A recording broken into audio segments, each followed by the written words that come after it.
Is that we haven't talked about this weekend, that's Jamie White, who's had a couple of podiums thus far this year. Patrick Ford's got a good run there in Stafford, and his Ford's going to challenge into Patrick Hill. Benji moves to the inside, that goes so close to the Armco barrier, and Patrick Ford is going to go through on the inside of Elliott Stafford, and so Patrick Ford goes back into third position with Stafford in fourth, Jamie Murphy in fifth, Jamie White in sixth, then the gap back to the Peter Anthony Ford with James Lyford all very much in that mix. Jonathan Lewis, I wouldn't say it's by default, he's fighting very hard for that victory, but he's got a huge advantage, and if Patterson's slowing, because Patterson seems to be really struggling as the rain comes down, and he is going, yeah, but he's got a problem, I think, Roger, because he's going up a lot more slowly than you expect to see Gary Patterson. There you see Scotty Kendall showing us how to throw a Mini around. Scotty comes from oval circuit racing, and we respect his ability to handle a car. What you've got to think of, these guys are very, very talented drivers, and you still see them making ridiculous mistakes here this afternoon. It just goes to show how treacherous and how slippery the situation is out on the circuit. We've got the OSS Championship on later on, and those guys, their eyes are going to be on stalks. But as you said, Gary Patterson does seem to be slipping back into the grips of Patrick Ford as they go around lap after lap. However, we see David Burney now still trying to fight his way past Elliott Stafford. Having done that earlier, he's now moving back into the grasp of Jamie White, who's actually his teammate, so to speak. And we wait to see. We still have, believe it or not, 9 minutes left. So if you've been totally unchanged so far, there's still another 9 minutes coming towards you. I just wonder if it's here actually, Gary Patterson, because he seems to have got himself up and running again. So Gary Patterson also, I mean, as you were saying, Roger, very tough to driving. And the best thing about this race is they are all prepared to limit. These are absolutely on the edge. They really are driving at 100% for these conditions. So it's Patterson in second place, Patrick Ford in third. 5 minutes left in the race. It is still on the cards because we've got Patrick Ford who is closing on Gary Patterson. So not quite goes Patterson. What lap time was that? Is it another slow one? No, it's his best lap of the race, 108.5. Bad news here is it's 4 tenths of a second slower than Patrick Ford, and it's also 3 tenths of a second slower than Elliott Stafford.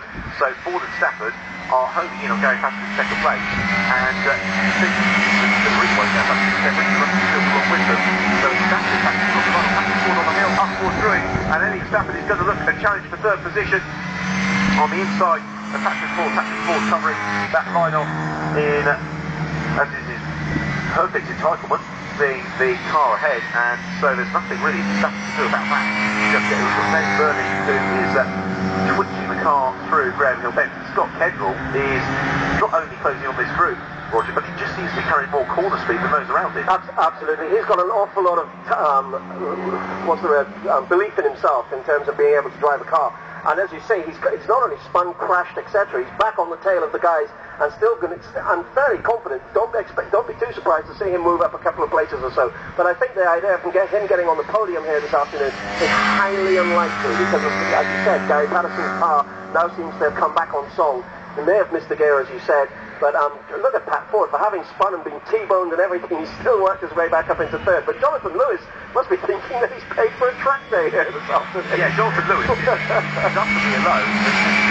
Cruising around that he's taking 6 races right back to the other drivers on the track. And so I think even without the drama that we've seen, it may just be that Jonathan Lewis, particularly with his experience single seasons running the complex single season team, and also having competed in the 17th Motor Club Formula 4 Championship himself, he knows some of those slightly trickier lines, whereas Dave Burning and Jamie White is, well, synchronised fighting again. Scotty Kendall loses it. The reason being that Anthony Ford had a big moment. He goes across the grass, so Scott Kendall regains one of those places.